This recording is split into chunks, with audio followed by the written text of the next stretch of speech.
అందుకే నేను ఈ మీటింగ్కి వచ్చినప్పుడు రాజేంద్రతో మరీ చెప్పాను, 2 కెమెరాలు కాకపోతే 3 కెమెరాలు పెట్టాను నువ్వు ఈ ప్రసంగం చేయాలి, ఎందుకంటే ఇది ఇంటర్నెట్లో వదులుతాను నేను.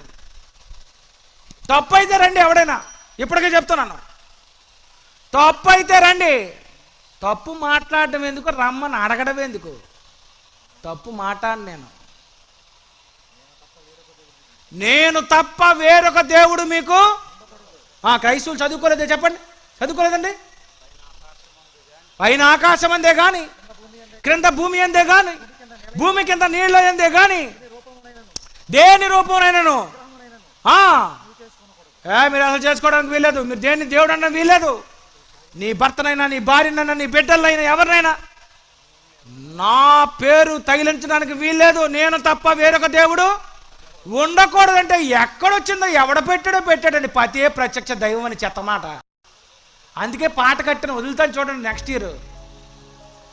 ఇక్కడ మామూలు ఇక్కడ వదలడం కాదు కానీ తర్వాత వదులుతాను, మీకు పాటలోనే కొట్టేస్తాను నేను. నాకు 5 నిమిషాలు చాలు, ప్రసంగం గంట చెప్పవలసిన అవసరం లేదు నాకు. ప్రియమైన దేవుని వాళ్ళ ఆలోచించండి. ఈ లోకంలో ఉన్నటువంటి మనుషులందరూ ఆ దేవుడి గురించి చెప్పలేదండి. అందుకే ఆ దేవుడి గురించి చెప్పడానికి యేసుప్రభుని పంపించుకున్నాడటండి.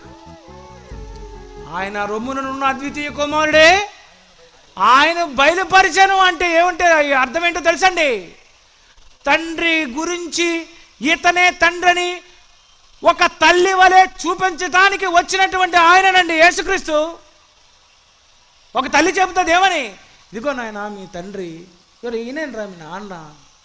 ఆహా, నమ్ముతాం, అంతేనా? మీరని ఎంత, నేనని ఎంతనండి.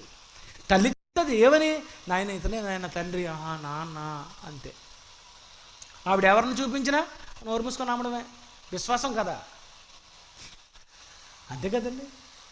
ఆవిడ ఎవరిని చూపించినా నమ్మవలసింది, ఎందుకంటే ఎవరి వల్ల గర్భవతి అయిందో ఆమెకే తెలుసు. అందుకే ఆమె చెప్పింది ఖచ్చితం. ఒక తల్లి తండ్రి గురించి చెప్పాలి, ఈ లోకాన్ని కలిగించినటువంటి దేవుడి గురించి చెప్పాలి అంటే యేసే చెప్పాలి. ఆ యేసే చెప్పినట్టు ప్రపంచంలో ఎవరైనా చెప్పాలి. మళ్ళా చెప్తాను, ఆ దేవుడు తండ్రిని ప్రపంచంలో ఏ మనిషి అయినా చెప్పాలి తప్ప మరొకటి చెప్పడానికి వీల్లేదు.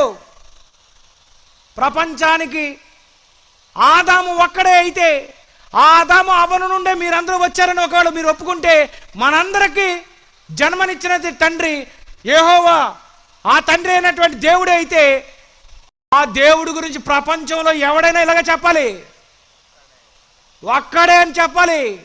అన్ని నదులు కలిసి సముద్రంలోకి వెళ్ళిపోతున్నాయి కనుక ఏనైదైనా ఆ నదిలోకి వచ్చేస్తానికి పెట్టక చెప్పకో. ఏ ఉత్తరమైనా ఏ అడ్రస్ అని రాసేయండి, వైజాగ్ మా ఇంట్లోకి వచ్చేస్తుంది అంటనా? ఏ పురుషుడైనా పర్వాలేదండి అని అంటదేటి? అబ్బా, ఇక్కడ మాట్లాడవు అక్కడ మాట్లాడవు, నది దొరికిందా నీకు? ఓరి వెధవ నదిరా, అతని దేవుడు. దేవునికి నదికి పోల్చకో, దాన్ని పోలిస్తావేటి ఆయనకి? నదులన్నీ కలిసి సముద్రంలో పడతాయి కనుక అందరము కలిసి అక్కడికే వెళుదాము. ఎవరి దగ్గర అని చెప్పు, నా దగ్గర చెప్పగలటివి. ప్రియమైన దేవుని వాళ్ళారా, సరైన అడ్రస్ రాస్తే నీ ఇంటికి వస్తుంది. ఇష్టం వచ్చినట్టు అడ్రస్లు రాస్తే నీ ఇంటికి ఉత్తరమే రాదు. 50 పైసలు కార్డే రాదు నీ దగ్గరికి. చెత్తబుట్టలో పడేస్తాడు, అడ్రస్ తప్పు అయిపోయిందని.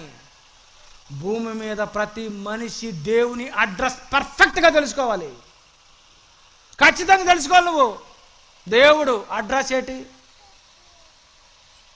తెలుసుకో.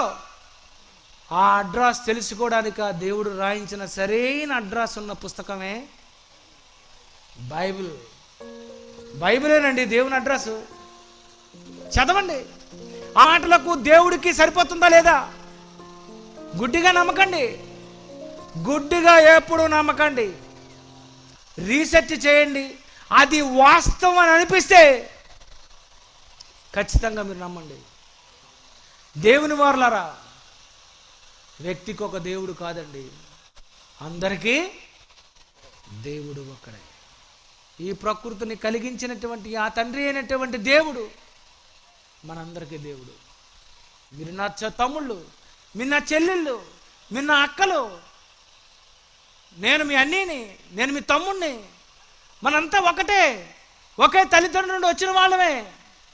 తెలియక ఏదో తప్పులు చేసి, తెలియక ఏదో పొరపాట్లు చేసి నిజమైనటువంటి దేవుణ్ణి నమ్మక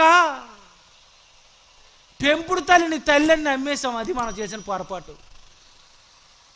నిజం. కనుక ప్రియమైన దేవుని పిల్లరా, మిమ్మల్ని ఎవరిని విమర్శించడానికి రాలేదు నేను, మిమ్మల్ని గాయపరచాలని కూడా నేను రాలేదు.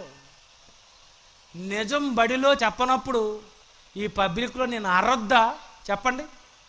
అందుకే అరిచి చెప్పాను. నిజం తెలుసుకోండి, నీ తండ్రి ఎవరో తెలుసుకో, ఆ దేవుడు ఎవరో తెలుసుకో, ఏం చెయ్యాలో తెలుసుకో, ఈ లోకాన్ని విడిచి ఆయన దగ్గరకు చేరిపో.